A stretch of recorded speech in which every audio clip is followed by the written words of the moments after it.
Dawid Malan, congratulations. I bet that felt good. A low-scoring game always makes it a tense one, doesn't it? And that victory margin on other pitches is obviously a lot bigger in the end. Yeah, it was. It was satisfying. You know, we were against it for most of the game. We were sort of trying to fight our way back in. You know, it wasn't an easy wicket at all to bat on. You know, and you know there were a few crucial parts in the game where, you know, one of them, Toby, obviously in the first innings, and then Toby again with the bat. Toby and Helmy sort of set it up for us by giving us enough runs to have a sort of comfortable lead. We always knew if we sort of got around 160 to 180, we were massively in the game. Just with the way the wickets played the whole game, and you know, historically when we played it, it gets worse and worse and worse. You know, so we knew that if we had something on the board, we'd be in with a shout defending it. Lots of 20s and 30s in the first innings. You wait and see when both sides were batted. Obviously yourself and Nick Gubbins batted for a long period in that first innings. They're 20s and 30s that on other pitches are worth 50s and 60s, and obviously those 50s, Higgins for Gloucestershire, but for Roland-Jones on others they're worth centuries, aren't they? Yeah, they were. You know, it was a strange wicket because it felt really flat, but it was almost impossible to score because there was no pace in the wicket. But then when it just nipped so quickly and almost bounced so much that you didn't really have a chance. And when you got that one with your name on it, was just thanks for coming, see you. So it was tough in between to actually get runs on the board. But when the ball got softer, as the innings got on, when the ball got softer, it sort of did it a little bit less and more inconsistently than when the ball was harder. So we managed to win those few little periods where we were probably behind it, and in the first couple of games we played, we would have probably just fallen apart. But you know, Toby to have him back feeling confident, you see strut, the boys feed off that confidence, especially, you know, us as senior players probably haven't performed as well as we should have over the last year and a half or so. So for the younger boys to look up to someone like Toby, who's, you know, fantastic, been awesome for Middlesex over his career, to see that strut back and that confidence and that belief, you know, everyone feeds off it. Also the catches held in this game. I suppose the skipper going into the slips helped, but the intensity was good, the energy looked good in this game. It looked as though, as you say, there was a fair old bit of fight required, but Middlesex were up for it the entire game.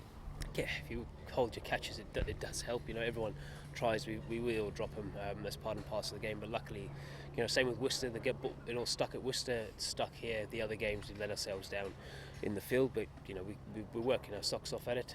I've been trying to get out of the slips for 2 years now. I'm back in it probably for another 2 years, which is disappointing. But no, look, anything to help out the way the boys go.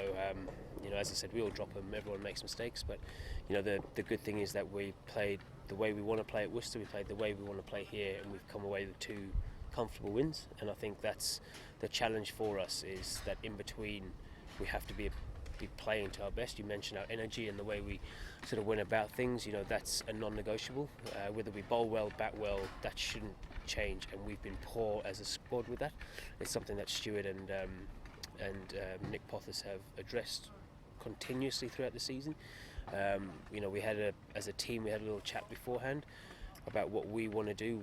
You know, didn't mean we were going to win this game, but it was just those non-negotiables of, it's about the team, it's about playing for each other.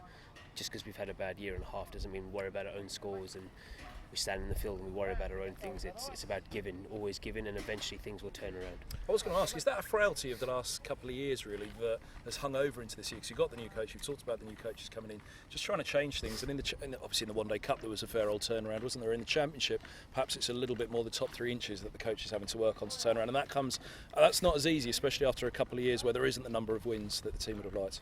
Yeah, well, you know, if you look at the last 3 years from when we won the Championship to where we are now, we've probably lost 8 players, 8 big players. You know, you lost 3 batters in Voges, Franklin, Compton, that have over 30,000 runs.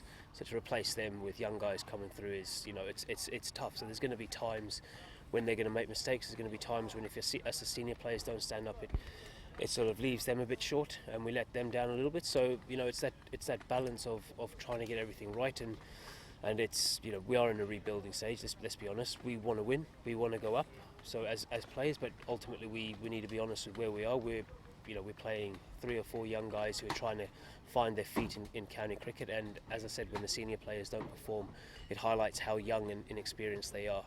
So we as senior players, if we stand up a bit more, it gives them a little bit of a cushion to be able to grow and to find their feet in first class cricket. So, you know, if Stewie and Skeggy was never going to be a magic wand and they come in and they flick their fingers and suddenly we're all winning every game and we get promoted, it's going to be a slow process. But when we play like we did today and we play like we did at Worcester and we put the basic things that we want want to do and the things that we know we can do, it shows that we can win games of cricket, and we just have to have the belief. And to be fair, last year we won 7 out of 14 games, so it wasn't a poor year as such. But same thing again, we were inconsistent and we won games we shouldn't have won. And just final thought on that, the strange thing about this game was a defeat, would have left Middlesex bottom, and actually at this stage that would have been pretty tough to be finishing top 3. A win puts Middlesex currently 4th.